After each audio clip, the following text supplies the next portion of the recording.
Good evening. It is 7 o'clock. We just concluded our reorganization meeting. Board leadership has maintained the same. Committees have changed somewhat, and they're included in the reorg agenda. Actually, they were adopted as listed. And we begin this meeting. We began the previous meeting with the normal call to order. I guess we didn't have a roll call. We did have a roll call. So our roll call is everyone's here. We have a new board member, Elizabeth Costello. Welcome. We also have 2 new student board members, but they will be joining us another time. So, Ishan Banjari and Madison Smith.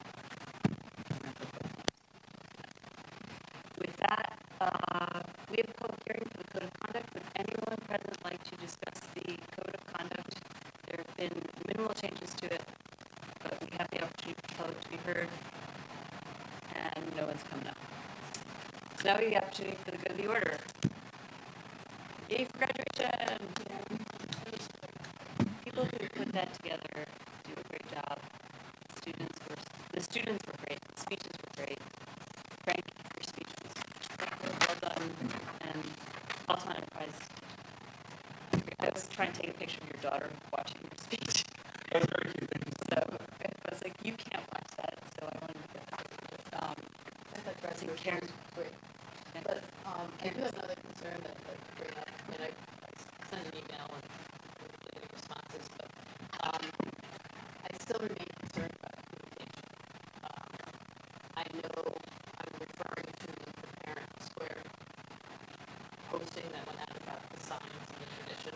And I have no issue with traditions being changed or anything like that. That's up to the students and the senior parents. But I do have an issue when something that was posted through the school, whether it was written by the school or not, I don't know, causes backlash against village employees who had nothing to do with this. And to the point where the mayor got on social media and addressed it and said, you know, the information was inaccurate, the village was prepared to do what they've always done. And the same thing happened several months ago with Bill Dead, where there was a little snafu, and we chose not to address it. And our role is to represent the community, and I feel very strongly that we need to respond to things like that and make it right from the standpoint of the people being blamed for something they had nothing to do with. So thank you for listening. Okay. All right, thank you for expressing that. I understand. I don't think it was like a super duper tradition. It was something that came out of COVID. Oh, no. Yeah. The tradition research. Okay. But yes, no, I just want to clarify that. I have no For issue the record, with the I get tradition. that. No. And I appreciate you not, but yes. I think that sometimes what happens on social media is nothing that we have, like we can say things, they can be misinterpreted and taken. So sometimes communication is done in a way that is easy to misinterpret. I don't want to go into it. Well, That's a philosophical conversation, but it's not a philosophical conversation when Parent Square is published by the district.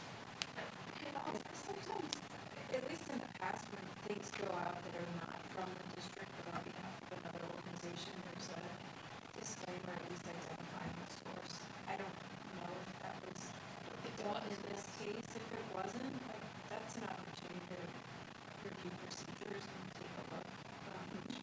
Frank, I'm sure if you haven't done already, you will. But that's, I think miscommunications happen all the time. It's an opportunity to review and improve, so absolutely. I appreciate you raising it. That's I all. don't think it's the board's job to do that. No, I'm just pointing it out because Yeah. I think it should be addressed. And Mm-hmm. Excellent. Okay. Well, I think you bring forward an opportunity. Thank you. Were there any other items for the good of the order? We can say that the board did go through the elementary school a bunch of members of the board got to do a tour of the work that's been going on, and it is fantastic. It's been, shepherding that job through has been a yeoman's job. It looks wonderful, and it's exciting to think of the things that are going to be able to happen in the new spaces, and with the new spaces and these old spaces. So thank you, Frank, and all the people that have been involved.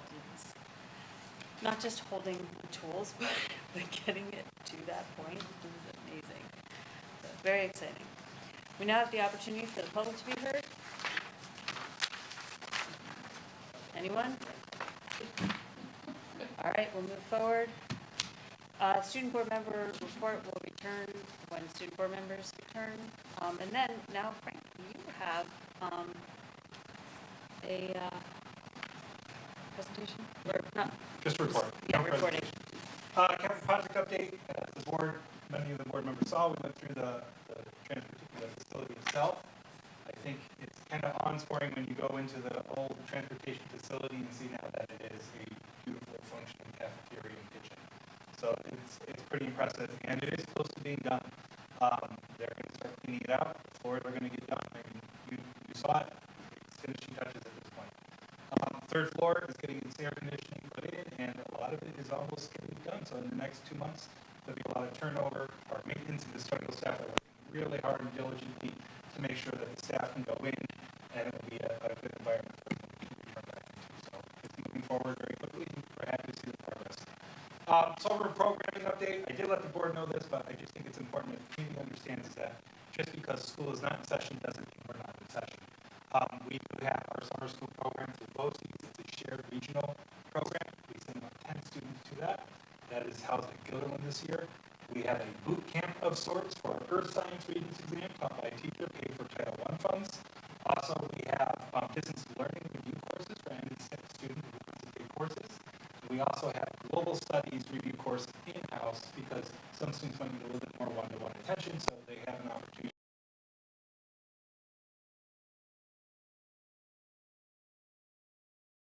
Students that started today. That is housed here at our middle school, high school, more so our high school. And we also have Title I tutoring programs that will begin also to the 7th, which is tomorrow. 27 students in grades K through 5 we support 2 days a week for 5 weeks. We're also looking for math support for 11 students in grades 6 through 8. So that again is all title funds, but it's a large amount of students getting that so they don't lose that slippage that's in the summer. Transportation staffing is a concern. We are losing staff members. When retirement, people taking job changes, different issues like that going on. We are not immune to the transportation issues that are happening nationally. So, we are hoping that more people will come and apply. So I want to encourage anyone who's going to be seeing this, maybe the 30 people who watch the video can talk about it. Please make sure that you apply for positions.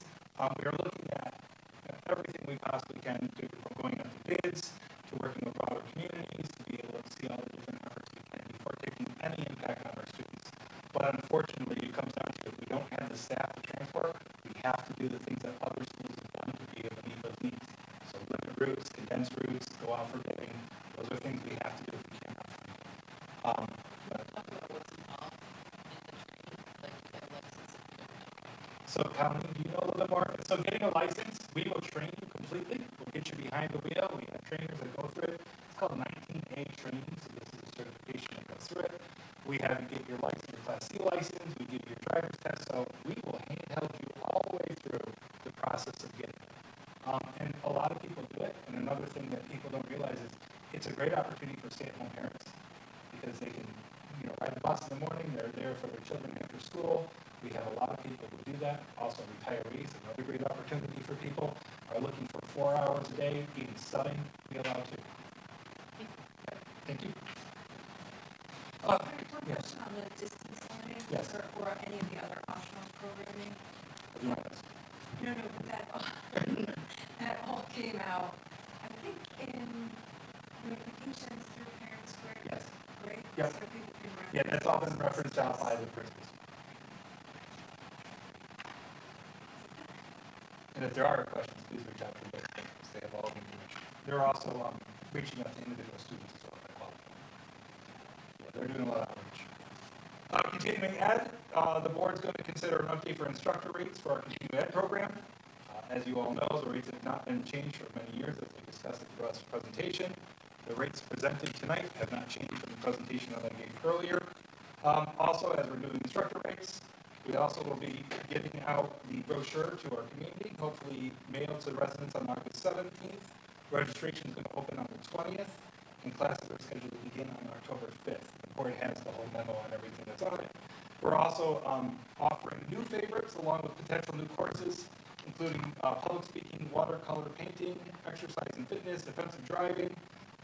There's also someone who wanted to do a Holocaust seminar, but maybe not get back to the time, so hopefully maybe in the fall we will be able to do that as well. And then lastly, the garden that is up for discussion tonight. As many of you know, the garden committee has been working with the facilities committee to develop a long-term vision for reimagining space. We did talk about it at facilities as well. The concept includes creating a more accessible and sustainable outdoor learning environment, expanding, taking away from the food area into a flowering garden and perennials. And that also means removing the existing fence and raised beds. This evening agenda also includes a resolution related to accepting the donated labor. And at this point, I know they're also going to bring it up at facilities for a broader discussion with the board.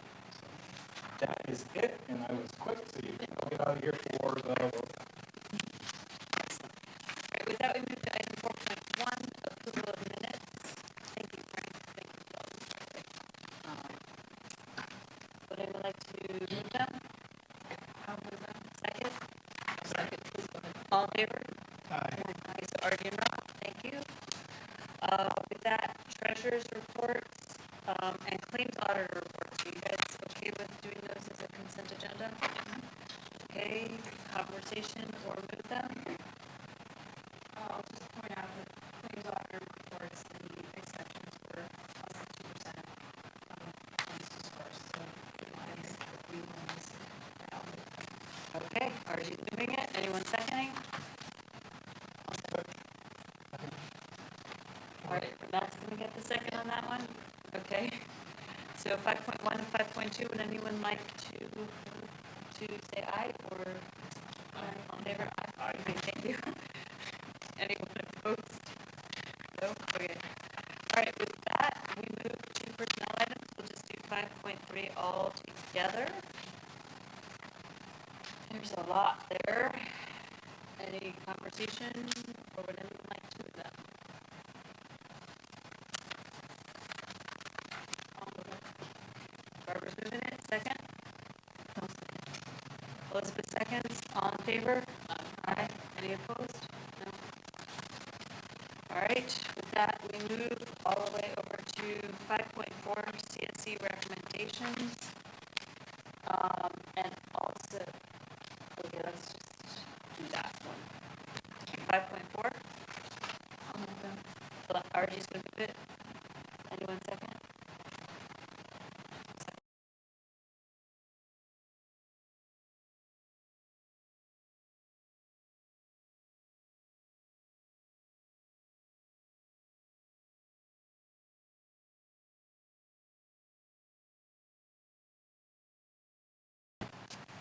On-site at the elementary school. Questions? Conversation? Move it? Just a question, just for the record. I assume you've done the math, this cost-effective way. It's a cost-effective way. Yeah. It's a cost-effective way. It also limits the stress on teachers from covering classes for day-to-day. Also lessens the burden of the district to pay for those class coverages. So it's a win-win for everyone in those regards. This was something that came up from our collective labor negotiations and relations meetings, talking about the way to be able to support staff members by having this.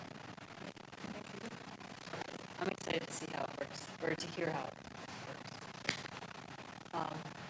If we approve it. Would anyone like to move it? I'll move it.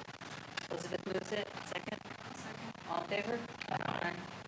Okay, and declaration of fund surplus items, including an electric drum set. Would anyone like to move it? I'm moves it, second. Second. Matt moves seconds, all in favor? Aye. Okay, it's time for old business, where we go over what committees did audit. Did not meet. So we move on to curriculum, which I believe also did not meet. And then move facilities, Rob, We did, break down. so we had a construction update on the storage shed. We approved the bid just for recognition. Right, it was, Yes, there's the that. pad. Yeah, the pad, the new pad, and a different pad along our last one slab, pretty much heavier duty. Do a live update on it, you look like you were about to. Nope, it's coming. Oh, it's coming. It's just been a long, long process.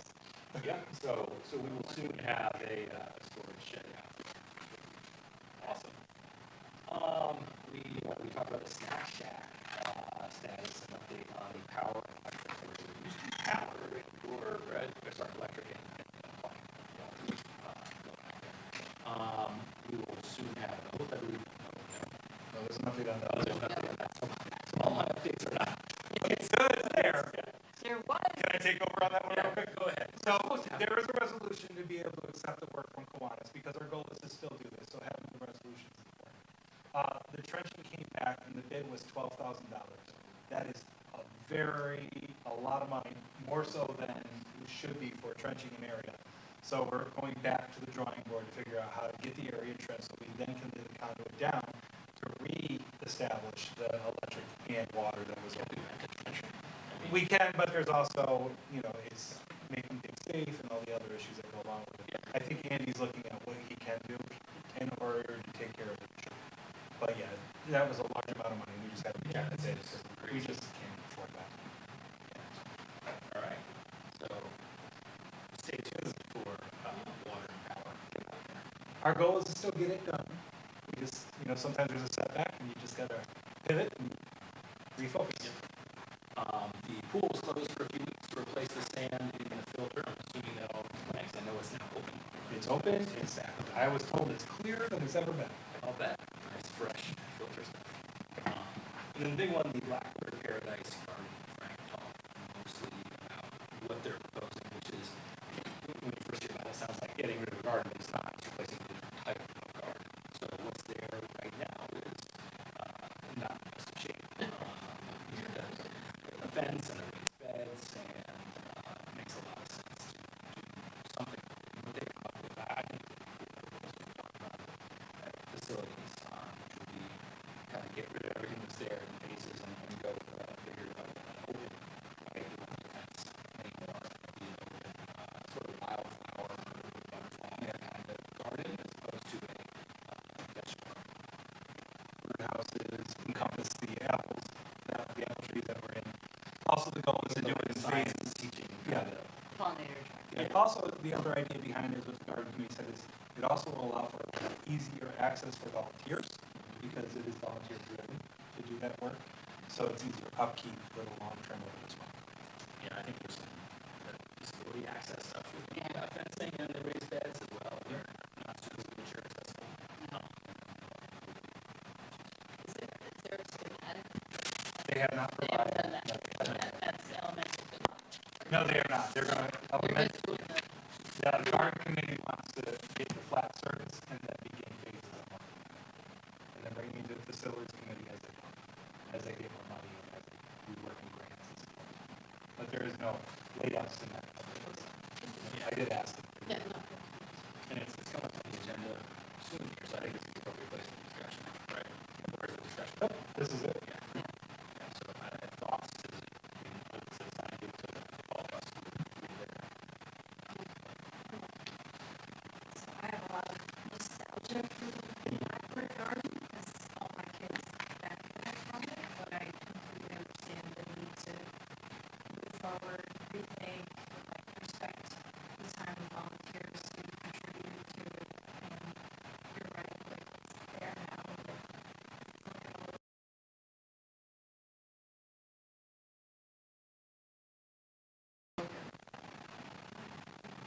Like, I went to check out, we had our little tour, there's a piece out in there, plant wise. It's a huge amount of labor to keep that the way it is currently set up. Well, Just, if you don't stay on it and their work, volunteer hours are so limited that it was impossible to keep it. So now it is at a point where bringing it back would be, and it never lined up with the school. The Yeah. problem with making it a food or Yeah. kind of garden is it never, it- you know, it's- the idea was then the tomatoes could be used in the cafeteria, but But tomatoes tomatoes are ripe, are- but yeah. it's gone, somebody has to clean up that mess, it's, yeah. we did do carrots one year, I think, and harvested them and it went to the food bank. You know, these things that are long Yeah, lasting. I mean, it was a big project, but yeah, There's there's a a lot lot. in there that this one too. Yeah, I mean, garlic could be grown within a garden like that. That could be used. So then somebody said harvest with that. Yeah. One of the things they did bring up from the gardens committee is that they said, I just found on me, so I want to say is, they said that, as you work through your perennial gardens at home, right, I'm using the word right, you have to Yep. get perennial gardens, and you're splitting it, you might have heirlooms or these old nostalgic ones that you can donate into that area, so then you could, part of the community can then grow again. I thought that was kind of a neat idea of creating that circle within the community in the school, so that was something that was brought up by Leanna Hawkins, who's up, runs the garden. Because the only thing I would caution is that somebody with gardening chops sort of looks at that, because there's a lot of perennials that can be invasive or take over a whole area, so So you're volunteering? it's a great idea, I can help, I'm happy to help. And I know I saw cooperative extension was on there too, because Yeah, I think they want to take a nice slow time and really do their grilling and Yeah. choppers. That's great. and pollinators as far as butterflies, great, but you probably don't want to attract a lot of bees, right? Because that's going to have allergy issues and all kinds of other things, so you have to, you know, just be careful with that. But I think it's a great idea.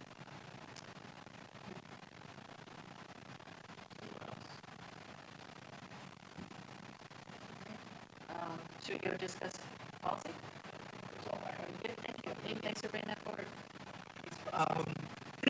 So, on the agenda tonight, in addition to readoption of code of conduct, we also have first read of a memorial recognition policy.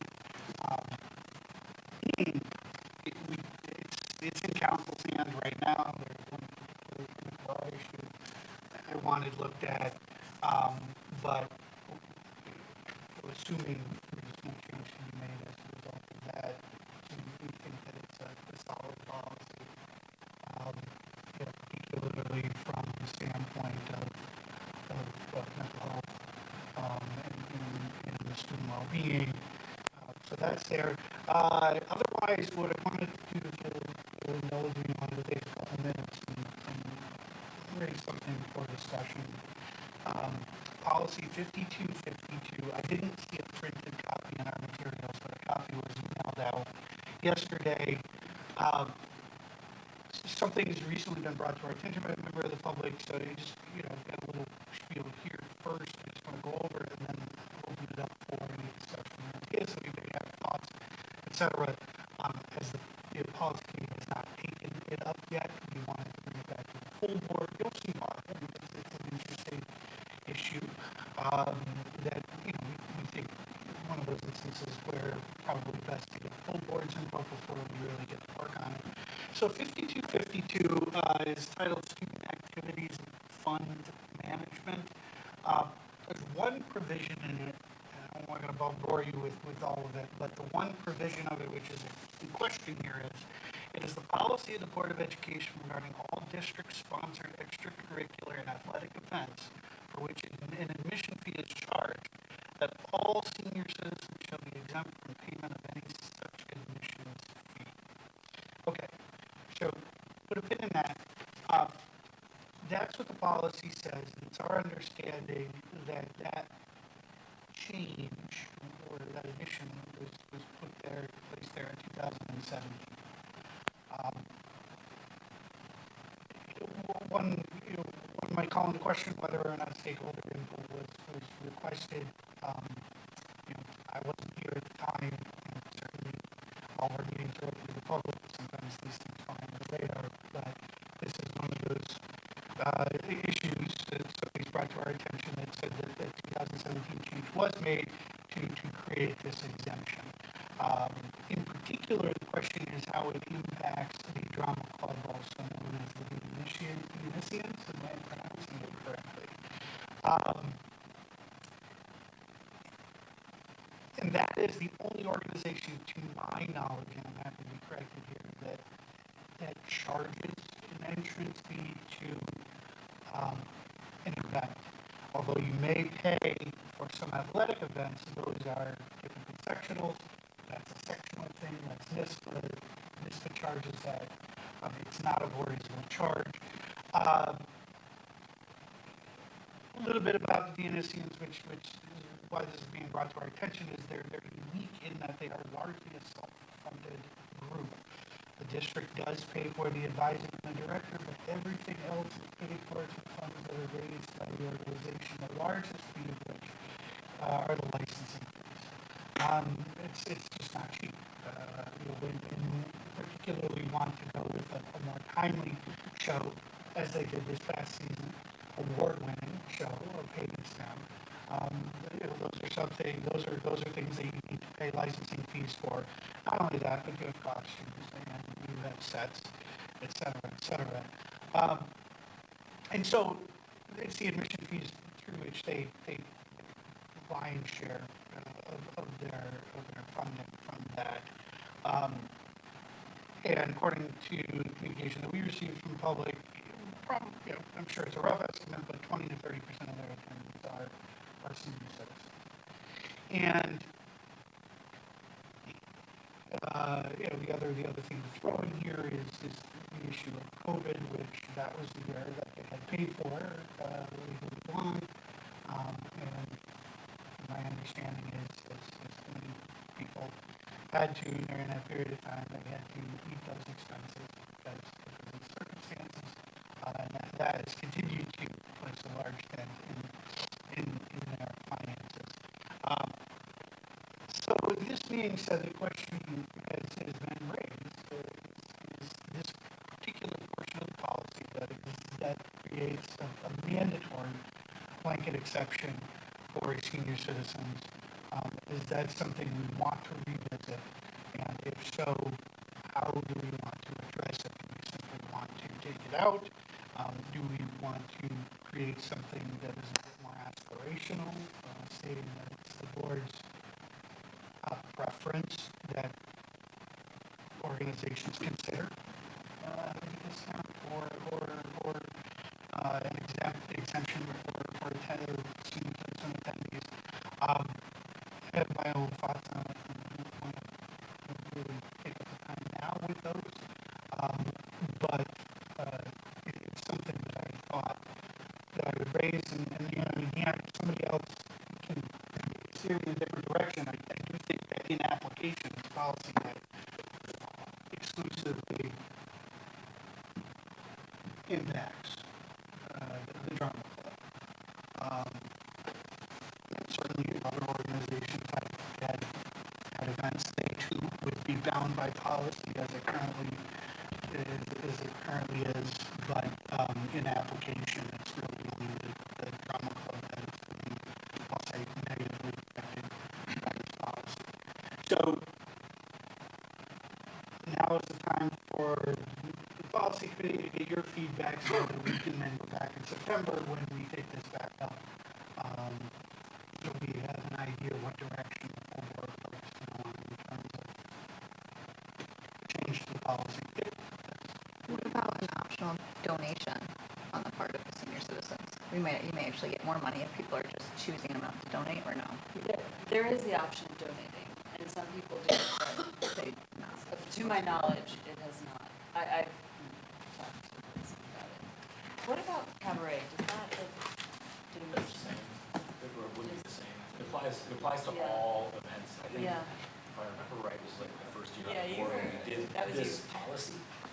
But it's all events, including athletic events, and some of those were controversial at the time when it was discussed. But I think it's more complicated, I think, than just a drama club thing. And there can also become these other equity questions when you're like, well, we can make a carve out just for drama club, but then there are, this is all of the events, right? It's whether it's cabaret, whether it's, I don't know if we're still charging for athletic events, but At the time, there were certain athletic events that were charged for, but there were special carve-outs. If you had like, sectional stuff that happened to be here, you couldn't charge for that because it wasn't a school run or a section run, so it was exempt. So, So the history, just to, I was here, up until 2017, the BTA paid for senior citizens, paid ticket price. I'm sorry, one more time, up until, BTA, up until the board made that policy, Yep. the BTA, the Teachers Association, paid for senior citizens to go. okay, And we actually chaperoned them, we met them on their cars, and they got them to their seats, it was the whole thing. And we did that for years. And then in 2017, the board decided to adopt that policy. And I don't believe there was much public input. I just think it was something they thought, wanted to show value to the senior citizens who are paying taxes on fixed income and all that stuff. But I think, and I agree with you, Rob, that other groups are impacted, like Cabaret, but they don't have the same expenses as Rob Club. Like those licensing fees are significant, and they I think COVID did smack them because they had to pay the licensing fee, but they didn't get any. And they pay for costuming and. Yeah, all that. So, And refunded all the and time. I don't know if the grants. I mean, I like the idea of senior citizens not having to pay, but at the same time, I don't want it to create a hardship for an organization that has to put up a lot of upfront money and doesn't have a lot of. I mean, they can have bake sales and car washes, but it's a lot. They can, sorry, I think my only point there is that I don't know if it's fair to carve out for what, right? So maybe the discussion is this policy as a whole, have benefit or not? And is there also another sliding scale of discount, right? Do you require that there's some sort of discount, maybe that may say what the discount is, just that you must provide events, discount. or it could be aspirational, it's not the saying that the district recognizes that, the tenants of senior citizens is welcome and invites organizations to consider implementing. Just as we do with continuing education, there's a senior citizen discount, isn't there? So I don't think that, I didn't hear that you were saying there was a card, but I heard you say more like that this is impacting directly. right. This is, you're bringing up as an. And I do not personally favor an express. Yeah. This doesn't apply to this group. Right, I think it's. I just think in application, like what I'm saying is, and I'm hearing that Cabaret also charges, but, so, those are the two, and has been pointed out, one has those licensing fees that another one does not. So, I mean, I don't like the idea of calling out any particular group by name in the policy, but. Yeah, I was just thinking why couldn't we flip it and just say that those experiencing financial hardship may request admission at no cost, right? That might be too broad, but I would hate for a family that is experiencing hardship to not be able to bring their kids to the play when we have senior citizens who can afford it, right? I don't know, I feel like, because we do that in other places where ski club, right? If your child, loves to participate, but emotion is barrier, contact the advisor, right? I feel like we do that in other places already.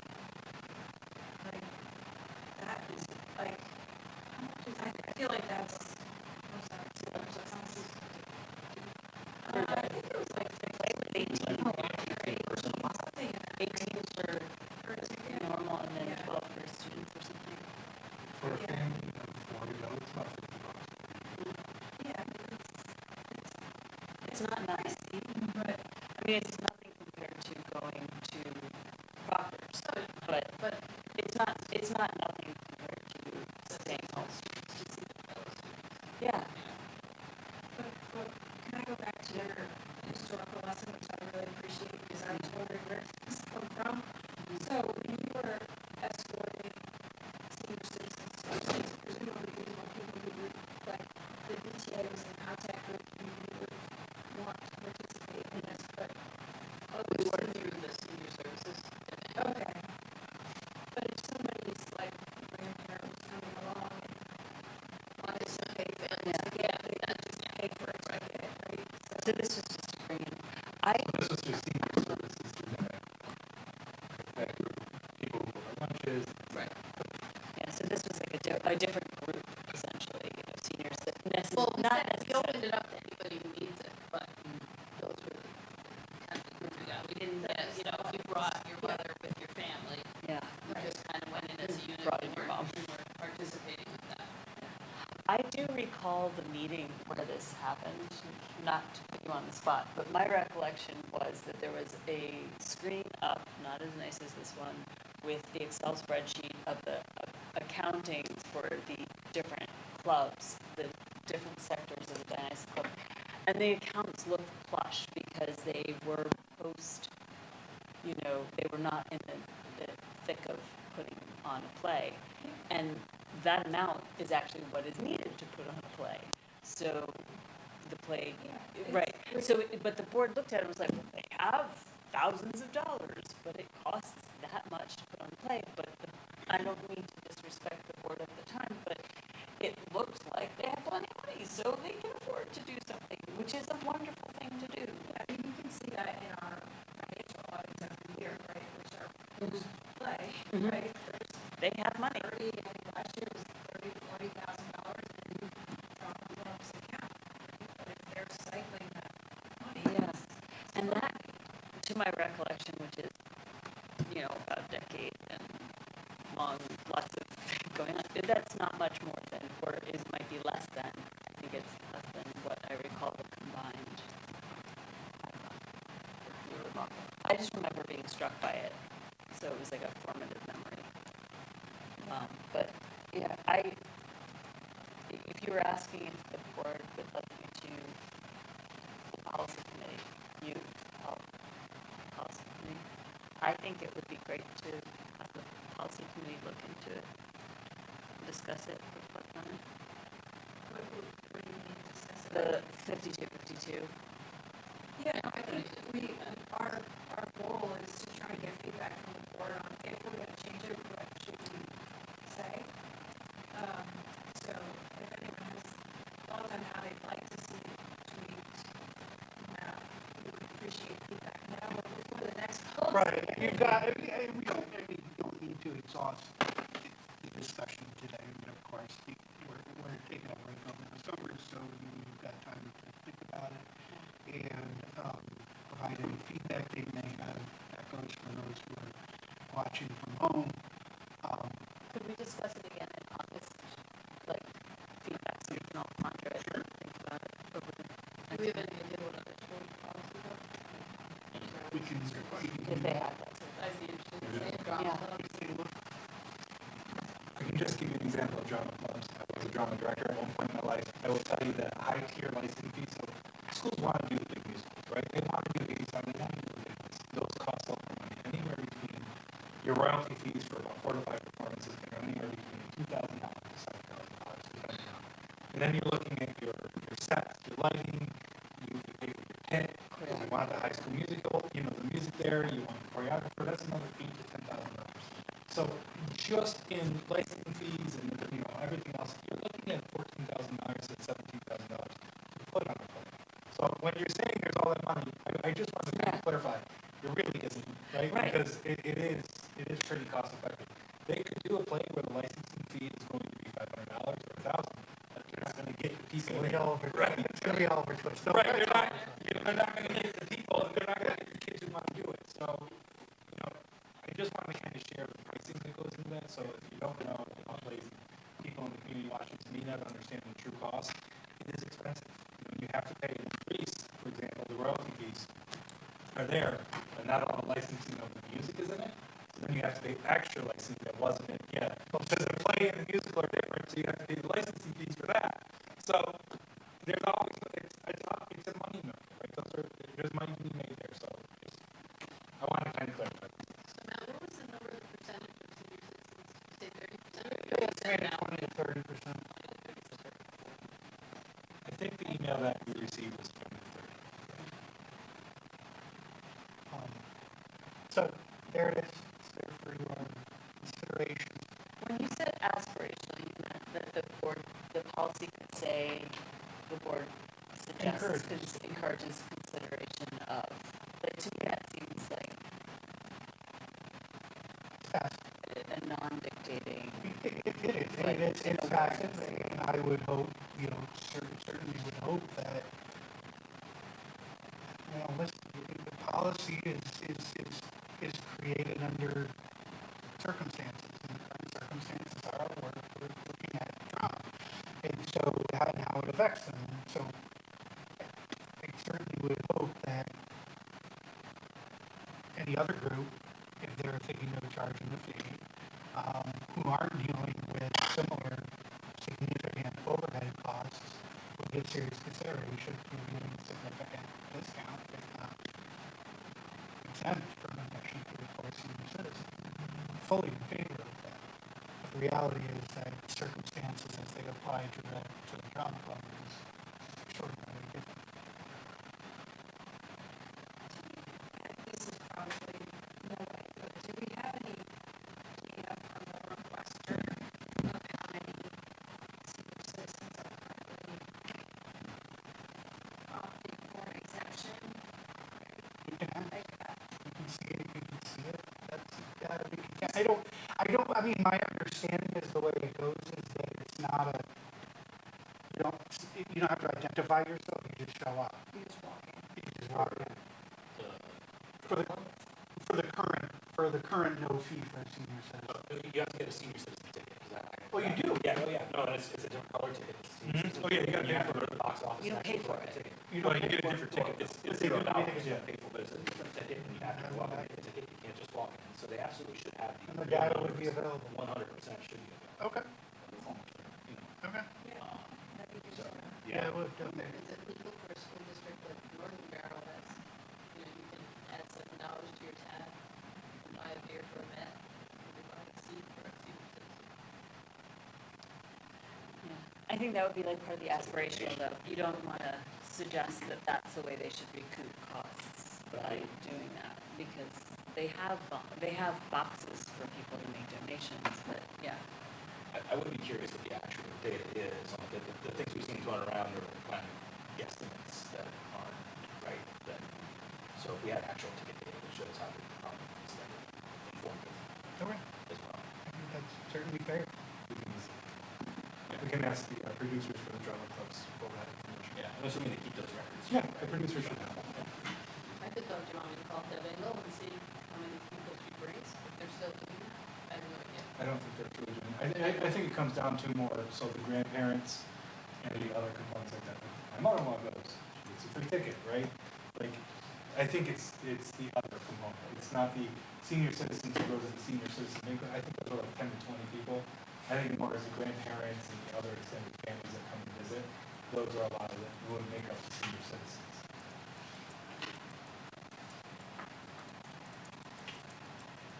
And I don't believe she's doing that. Which, yeah, I mean, I was gonna keep my powder dry on it. I mean, if, and my view is, if, and I don't think the data's gonna show that, because the ticket, of course, isn't gonna say, a grandparent of student versus someone who has no child in the district, but I think anecdotally, I would tend to think that the former is gonna heavily outweigh the latter.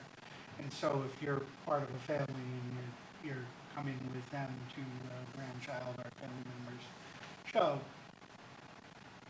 then, that might be, that financial picture for that person might look differently than it might be for someone else who wants to come see the play. So, I think we should ask for the data, see what it says, and we can bring that back.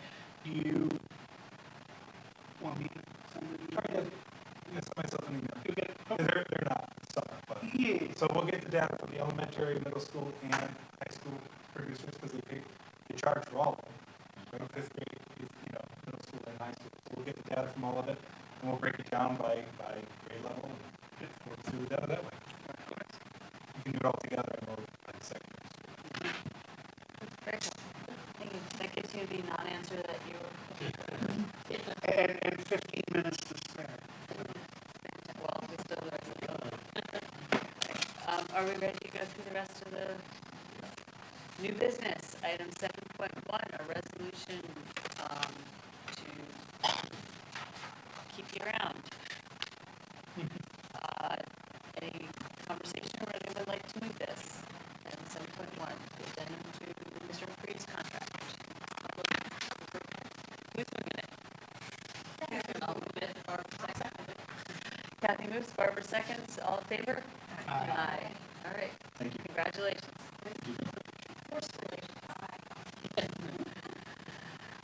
Resolution for the secret type 2 action.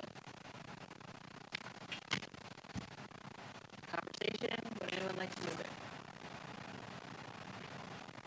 Does anyone ever really want to discuss that? All in favor?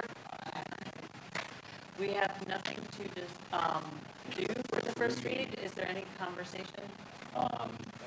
Maybe I feel like this is worthy of a full board conversation. Yeah. Joe had, maybe we'll put this in August, the lives of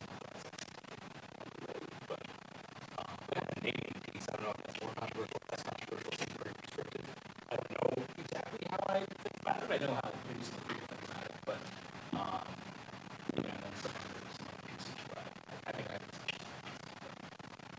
Well, we could, I'll just try and say that I'm fine with Yeah. tabling this to another meeting. I'll just say this topic's been on our agenda I know. for probably 2 years. And it's a really sensitive one. I think we're now at the point with Frank's help, doing a lot of research of developing a policy that I think gives appropriate guidance and sets appropriate boundaries to district administrators who get asked these very sensitive questions. So I think it's time that we do something on this, but no need to. And a lot of districts are getting out of the naming category. Some districts have a no naming policy altogether. But Yeah. Yeah, this one was, we did model this, well, I modeled this after another district, downstate, and then utilize some other help. That's Yes, awesome. and to be clear, where my initial thoughts lie after reading, I mean, most of it makes a ton of sense. We've talked about this kind of stuff before, like the district needs to have that sort of optionality where if some sort of physical memorial is put in place and it becomes a danger. Like, it's a hard conversation to have, but sometimes things have to be moved or they become, The as playground. the playground or the garden where, something has to happen with them over time. It's the naming one that feels a bit more prescriptive to me. Like it doesn't feel as useful to me, I suppose. It's more of a philosophical sort of piece than an actual, sound like district policy grounded in what the district needs to be able to do. And again, these are my initial thoughts. I haven't thought about it much, but the naming of anything being prohibited. Like we've really had a history here of doing it. Right? We have the COVID act over there, right? that came about in high school. And thinking about high school, right? Or, there's other questions because some of this doesn't come up towards the end. Well, we can get rid of things, but we don't, can you decide to take a name off of something later? Or do you take a name off of things? And where does that prohibition of naming go? And it feels, maybe incomplete is the wrong word, but that's where some of my initial hesitancy lies. All the rest of the policy looks very sound to me. Just the naming is one of those things where it just feels like it's different from the intent of the rest of the policy. Providing that optionality for the district to manage things, we need to manage things and still be able to allow those. Just me. How about so this is our first read. Why don't we postpone until, do you want to discuss it more? We're not naming policy until Right, September. so- Yeah, we're not, this is just to get us in August. Why This is don't we the band aid. discuss it in September during the policy committee meeting, the policy committee part of this part? And then the policy committee can take it further for second read. But the goal of it was exactly that, is to get That's solicit information, solicit thoughts, because we've been doing it for so long. We just Oh, said, yeah. let's At least put went out on the radar for a long Yeah. time. Yeah. So policy 7510 will go on in September, for discussion. so that Yep. the board can, because my guess is the board meeting might precede the policy committee meeting, and if not, it's okay. All right, with that, we go to action on the readoption of the code of conduct. So many people came forward to, never mind. Anyone like to move it? I'll move it. Second? I'll second. All in favor? Aye. Okay. This is the elementary school garden by Paradise that we discussed previously, not named after everyone. Any discussion? Further? I'll move it. Second? I'll second. All in favor? Aye. All right, Margie, Kathy, and I'll vote yes. Okay, we have a donation, a lovely donation from Kiwanis being offered up. Is this something we can accept or is, yes? Okay.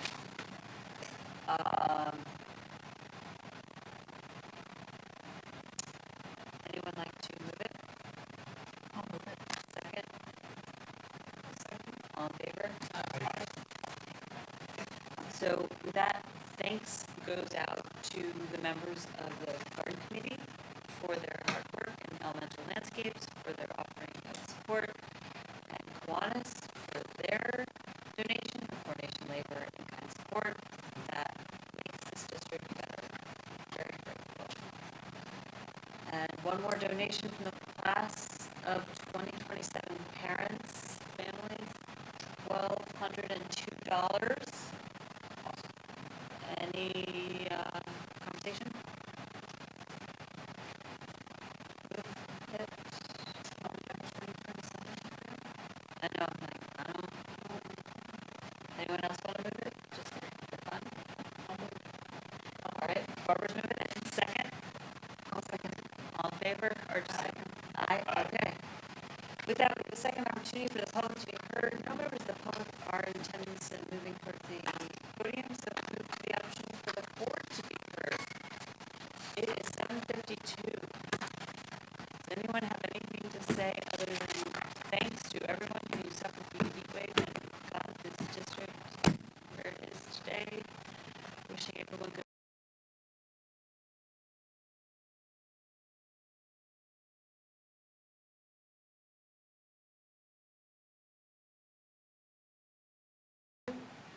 Would anyone have anything that they would like to bring forward for the board agenda, board retreat agenda? Please, because we need to compile it. So please send me an email with that. This is your homework to do it this week. Also, Tara Moffett can come and do a presentation at some point about special education services and how they work and the process and so on. Does that sound like something that the board would like to have? She is a lawyer with our counsel, Ryan Malahy, in that same. Tara is our Tara's- special education attorney. Yeah. She's good. considered probably one of the best in the state. So would anyone like to hear from her? Sure. Yes? Absolutely. Okay. We were thinking it might be nice to do it adjacent to like an audit committee meeting sort of thing. Yeah, kind of the way we did the Title IX. Yeah, Okay. so you wanted to that turn a regular board meeting Yeah. as a training? Does that work? Yeah. Yes? All right. So Frank? Yeah. There we go. With that, please send me your agenda items. We have it scheduled. Dates to remember, August 10th. Time to be determined, logistics to be determined, and will be shared with you as soon as possible. We have a board meeting coming up August 3rd. And with that, would anyone like to move us to adjourn? I will. Thank you, RG. Second? I'll second. Second. Kathy seconded. All in favor? Aye. All right. Have a great evening. Thank you very much. And Oh, we gotta sign that, see. yes, please come and sign the secret thing. Thank you.